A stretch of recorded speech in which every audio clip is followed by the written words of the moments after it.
It was ready. The grand feast. The cooks laid out a huge, broad, green banana leaf on the floor. Ganesha sat in front of the leaf and tossed his trunk to one side. Kubera clapped his hands again. A long row of servants entered the marble hall. Each one carried on his shoulders gold and silver dishes laden with delicious, mouth-watering foods. One after the other, each course was served on the huge banana leaf. Ganesha started to eat.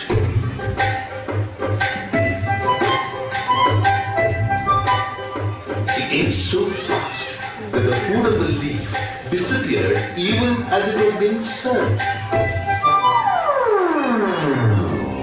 In a matter of minutes, his leaf was empty. That was very good, Kubera. Exclaimed Ganesha, smacking his lips. May I have some more? Kubera was happy. He could see his fame spreading. This little chiller could eat as much as he wanted.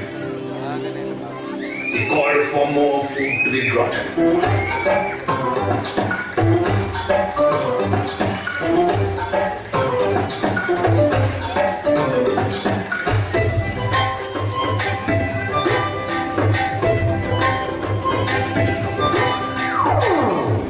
Minutes later, the leaf was empty again.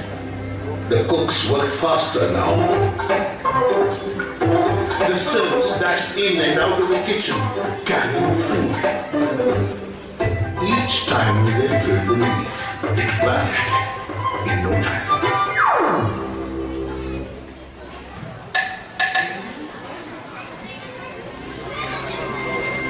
In the kitchen, the cooks were exhausted. Feeling the milk porridge, gasped the head cook. This time, the servants did not bother with bringing in small portions of the dish. They carried the whole huge bowl.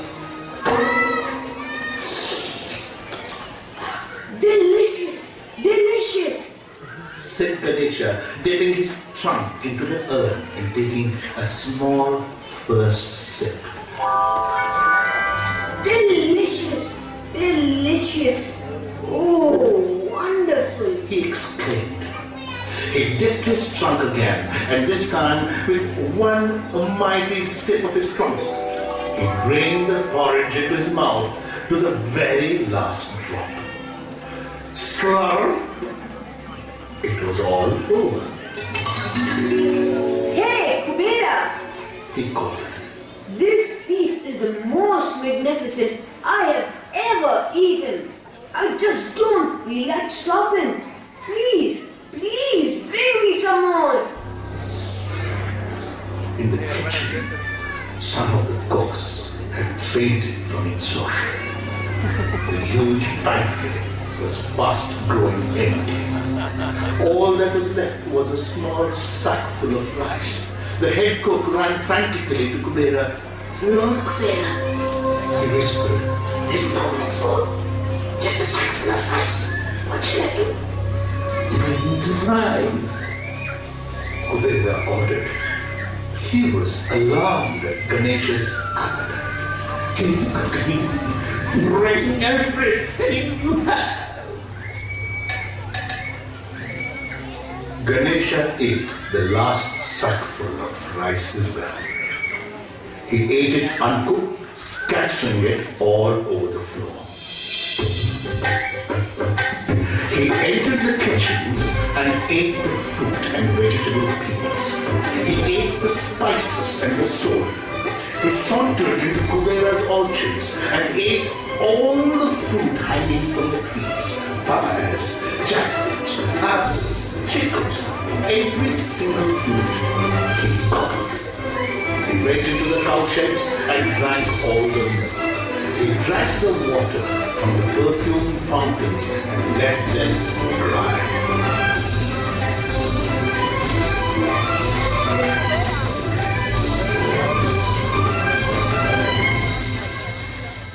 He walked into the palace again, his trunk swaying, searching for food. He walked towards Kubera.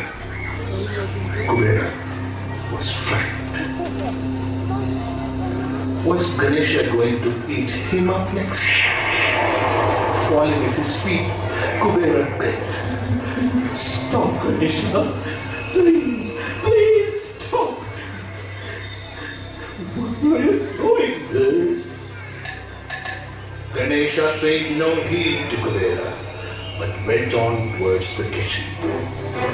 Now, he tore down doors and ripped cupboards in search of more food.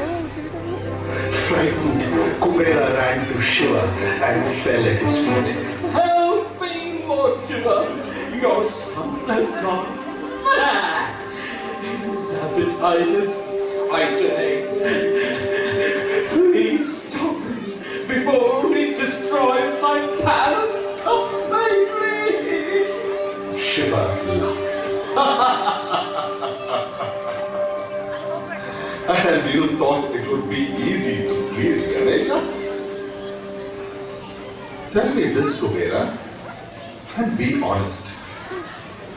Did you invite us for a meal to your palace to honor us or to show off your wealth? Kubera hung his head in shame. Forgive me, Shiva. I only wanted to boast of my wealth. I wanted you to come and admire my wealth so that I may be talked about among the gods. Please forgive me. You silly fool. Now go back to your palace. Here, take this fistful of rice. Offer it to Ganesha with humility. He will be satisfied. Kubera rushed back to his palace, which was being torn to the ground. He fell at Ganesha's feet and offered him the fistful of rice. Please, Ganesha, please stop. Forgive my pride.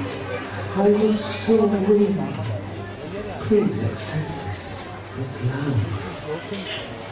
Ganesha accepted Kubera's humble offering, and his hunger was at last sated. Well, finally. Said Ganesha as he gave another huge gulp. Great feast, Kubera. Perhaps you'll invite me again next week, huh? He laughed, waving farewell as he mounted his mouse Mushaka and headed home.